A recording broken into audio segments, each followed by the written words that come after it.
Hello. Welcome everyone to JLABTV. I am JLAB. This is Football Manager 2021 and this is the Youth Academy Challenge Save with Siena. We haven't done one of these videos in a while and I was thinking about this myself for last week. Do I want to do a video with Siena again? And my mind said yes, I do. So we're here. We're about to take on Pisa in the Coppa Italia third qualifying round for the only game of the video, and something came to my mind. Something happened during the summer transfer window that is still going on. There's a reason why our finances shot up from 302 million to 374 million. A big transfer happened of 206 million. It's the reason why you're most likely here, because of that fee alone. But who was it that was sold for that kind of fee? And how did it affect us? Well, ladies and gentlemen, allow me to introduce you. The newest Real Madrid player, Carlo Musu. Remember this guy that we sold for 30 million? He's at Real Madrid now. And he signed for them for 206 million. For a player that we sold for 30 million to then literally get sold for 206 million. Schalke had made an absolute steal. We had to sell him because he's lost his contract and wanted to leave. We didn't have a choice in the matter, but honestly, we got a lot of money out of him. In fact, I'm just going to go through and show you all the screenshots I had. Because Schalke actually received the national record transfer fee for the player, as he's the most expensive signing ever paid to a German club, beating what was paid to Borussia Dortmund by Manchester United for Giovanni Reina. Real Madrid apparently also splashed out the national record transfer fee for a player, beating the signing that Barcelona made to Dortmund for Tahir Ramsey. Admittedly, this might be shown that actually is not true because of what we're going to see later, but that's beside the point. Real Madrid have also set a record transfer fee for an Italian player. Yes, Carlo Musu is now officially the most expensive Italian player of all time, beating the record set by Dortmund when they paid 132 million for Luca Marchesi. And we managed to get 40% of the deal, meaning we got 70 million from the move alone. Schalke literally just won the Europa League last year, so they're in the Champions League next year, and they're going to be taking on their former player, which is very ironic. We're now going to the Media Dream 11, and you're going to recognize another name in this. Yes, Landy is also in the Media Dream 11 along with Musu, so two of my former academy players are in the Media Dream 11 for La Liga, and it is remarkable that that's actually the case, and I'm loving it, even if Real Madrid are still only the second best team on paper in La Liga, so we've got a decent squad. We've actually produced some really good players, and it's very nice to say that's the case. So Carlo Musu is the most expensive player from Italy, but he's not the most expensive player of them all. We're going to talk about the expensive transfers in this video because we're 24 years into the future, 25 years into the future. I think I might want to talk about that. In fact, Musu's only the 5th most expensive player on the list, and yes, Dortmund have paid the most fees for both players, and Newcastle have received the world record fee for a player, but we're not going to talk about him first and foremost. We're going to talk about Kylian Mbappe, who went from PSG to Real Madrid for 208 million, which means technically Musu's not the most expensive of all time. It also just shows you that that was 19 years ago, and Mbappe is now a director of football at Montpellier. So, hi. 221 appearances for France, 134 goals. Is that a record that will be matched? I honestly don't know, but the fact he's got 221 caps for France is honestly ridiculous that he's got that many caps. I honestly don't think that can be matched. But yeah, he's a director of football who's not actually terrible, but he's not amazing either. If he could be a coach, which he wouldn't be a coach at all, he wouldn't be the best of coaches, but director of football, I don't think it's the end of the world there. He just needs to improve a few things and he'll be good. But then got the likes of Juan Jose Navarro, paid by Juventus. So Juventus actually have broken the record for players in Italy when they paid 206 million for the guy. Remember when we played against him? He's retired now, and he's a fitness coach. He's not a good coach. I mean, he's perfectionist. The annoying thing is, I probably signed this guy up just to make him better, but he's not a fitness coach. He's a terrible coach, and I feel annoyed that he's actually as poor as he is. Even with a National C license, that is still a pretty bad coach. But now we're going to talk about the two biggest signings. The most recent one in Iniesta Riceno from Barcelona to Dortmund for 230 million. And this guy is a bit of a monster. From Mexico, he is, well, he was actually at Arsenal once upon a time. Played 112 times for them. Played 112 times for Barcelona as well. Played 90 times for Deportivo Guadalajara. I assume that's how you say it. I'm just going to call it Deportivo because it's easier. But this guy's really good. I think he's pretty good. Is he pretty good? Let me know in the comments below if you think this guy's a monster or not. But yeah, he signed for Arsenal for 39 million. Then was sold to Barcelona for 222 million. And then was sold to Dortmund for 230 million. Which tells you just how good that Dortmund have got. They got that kind of money to splash out every single year. And given that he's got a 7.9 rating every single year at Dortmund, I think he's gonna be good. I think he's kind of worth the money there. He got an 8.0 rating for Barcelona one year. I don't know what else to say.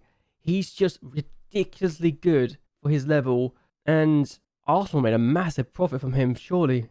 Imagine spending 230 for this guy and actually being able to pull it off. That's silly, isn't it? But then we look at the most expensive signing ever, and it's Vomi Pinto, who was signed from Newcastle to Dortmund for 240 million.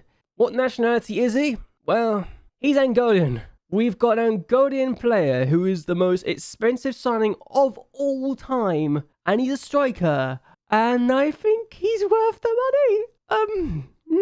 Yeah. 240 million for this guy. Would you pay for this? Would you pay that for this kind of player? I tell you now, he's got a lot of 20s. He's ridiculous. It's kind of silly when you realise he's a 5'8", but he's only got a jumper reach of 3. But bloody hell, this guy's a monster. What a player this guy is. 240 million they pay for this guy. And he's got 148 goals and 191 appearances in the league for them. How they've not won the Champions League? Have they won the Champions League with this guy? I've got to ask the question now. Have they won the Champions League? Has he won the Champions League? I don't think he's ever won the Champions League. That is ridiculous. This guy has never won the Champions League. And he's this good. What a monster. He retired from international duty too. So his 115 appearances and 78 goals for Angola is never going to be passed. He retired last year, but what a player. What a player. But enough about the world record fees and all that stuff. We're going to talk about our players, about our transfer windows, and we let players go on loan. Like Federico De Angelis has gone out on loan. So yes, we've let Messina and Jensen go out on loan to Ascoli as well as Pazzini and Lupi. But we let Musala go out and leave us permanently for 725,000 to Brescia.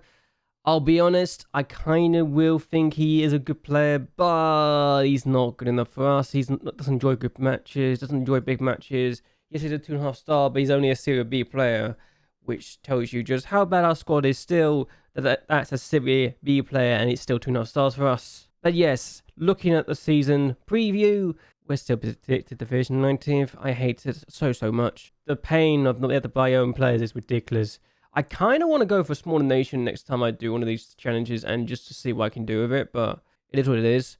Okay, we are here. We're about to take on our first opponents of the season, and we're hopeful we can do well. I think we can do well. It's just a matter of making sure we do it properly and do stuff going right. So for the most part, my Giotta is literally going to stay as is. So we're still going to do this tactic. It's probably not going to work at this point, but I might try and change things up. And I'm going to try and make this guy... Actually, should I just make a shadow striker, see what works? Because I feel like at this point, just trying to tinker things is just the way to go at this point in time.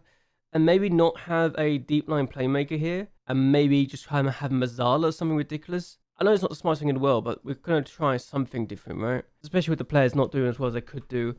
I definitely feel like tinkering this thing will do more stuff, maybe going for us in the future, but who knows?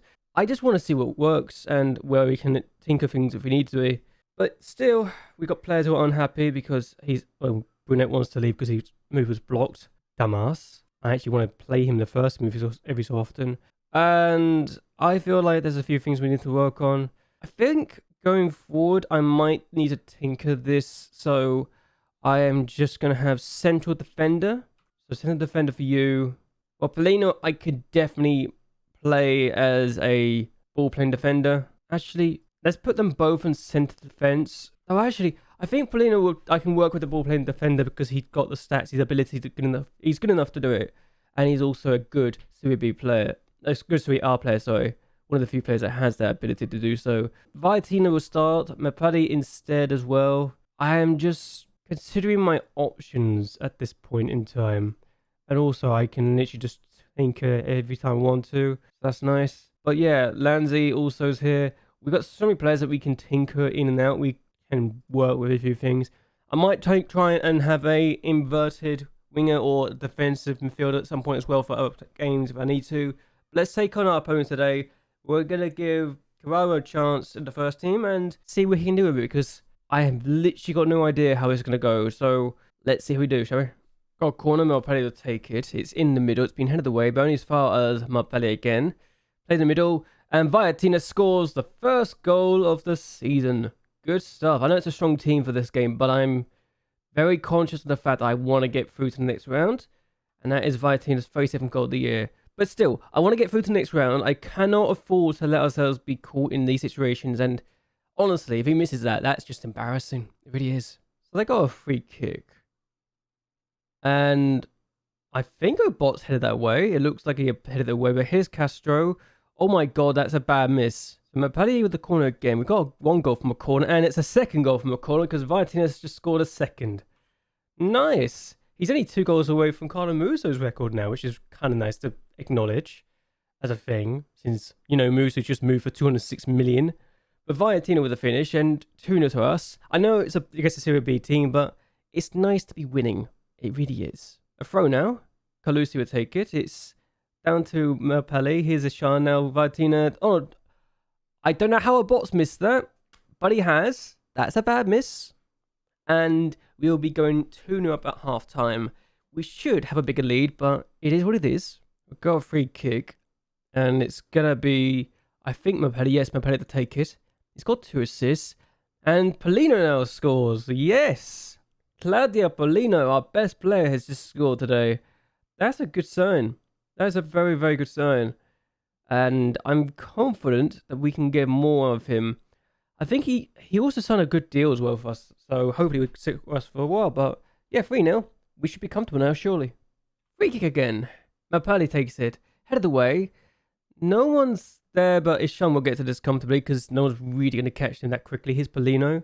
Now Di Luigi, Ishan, Conte, and Polino now. Di Luigi, Novello, Obot.